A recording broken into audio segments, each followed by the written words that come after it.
The job search process can be a lonely and a soul-crushing experience, but I'm going to share with you today 3 tips that can help you out on the emotional side of your job search.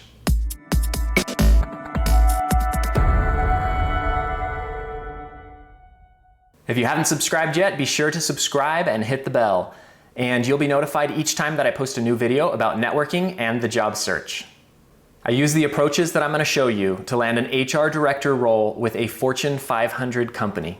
I've also helped hundreds of people who are trying to navigate the ups and downs emotionally of the job search process and help them ultimately come out on top in the end. Now, I promised you 3 things that we were going to go over that are going to help you with the emotional side of getting through the job search journey, and the first one of those is to focus on high-value activities. Now, what I mean by this is I want to bring you back to a concept of the Pareto Principle. The Pareto Principle says that 20% of the things that we do create 80% of our value. Okay, so look at your job search. Most people spend 80% of their time applying to online job postings and maybe 20% of their time networking.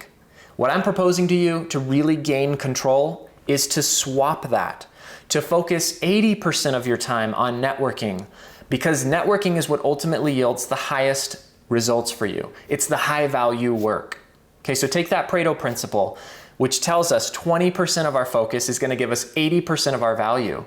Well, focus on that 20%, grow it to the majority of the work that you're doing so that the work that you're doing is all high value, high impact.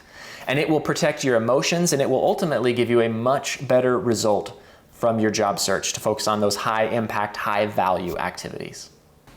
The next tip that I want to provide to you is to surround yourself with advocates. So first thing in that, what the heck is an advocate? An advocate is somebody who's willing to advocate, to say a good word on your behalf. It's an individual who believes in you, an individual who has enough information about your job search to be able to ultimately sell you forward. So when we're talking about networking, when we're talking about growing your reach, right? Growing your network like a web, the way that you effectively do that is you find individuals that I like to call them ICAs, ideal contact advocates. You find individuals that are your ideal contacts, your ideal potential advocates, and you grow them into being an advocate for you. How do you do that? You equip them with knowledge. You let them know that you're on the job hunt, but you also equip them with the ability to tell your story forward. If you simply go out to your brother, your sister, your mom, who has a connection to other organizations that would be valuable to you. Okay, so your mom, your brother, your sister are not always going to be an ideal contact advocate, but people who would potentially influence a hiring decision or have a reach, have a good, strong network. If you simply went out to them and said, hey, I'm on the job hunt, they wouldn't be equipped to sell you forward. But if you instead went to them and said, I'm on the job hunt, and this is who I am, this is what I'm looking for, this is where my strengths are, these are my stories, this is what I bring to the table, and even went a step further and kind of put that on paper for them, and then enabled them to just pass that along, now that is the way that you equip an individual to advocate for you. Sometimes it's even using some of your own words. You give them the words, because they might not know the industry vernacular or exactly what to say when they come across an opportunity where they know they want to speak about you but don't have the equipment to be able to do so. So this is how you create and surround yourself by advocates for you. Well, part of it is that you create those advocates by equipping them. If this is resonating with you so far, hit that like button down below. And then in the comments, let me know. What is something that you've done in your job search that you feel is a really nice, solid, high value activity? Something that got you a good return. Comment down below and let us know. Now that third tip that I want to provide to you is to remind yourself of your value. From an emotional perspective, the job search really starts to weigh heavily on an individual. And I hear every day from individuals who are saying, Ryan, I would take anything at this point. Or Ryan, I'm going after roles and I typically am an engineer, but man, I would take a job 3 layers down just to get into the organization. And my heart bleeds for those people, because when you start to devalue, when you're not secure in who you are and you are really connected to that value that you bring, hiring managers feel that. So even when you're trying to bring it down a level and go after a role that's 2 or 3 below, you're not going to get that one either. You have to maintain your value, your connection to what you've brought to the table in the past. Now, the best way that I've found for people to be able to do this is to create their stories.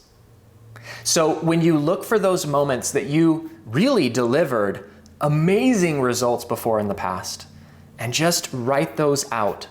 And it can be as simple as saying, what was the situation, the action, and the result of what I did?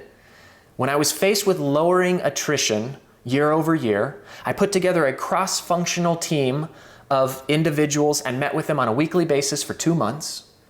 And then we implemented 3 strategies that over the course of the next fiscal year improved retention by 3%.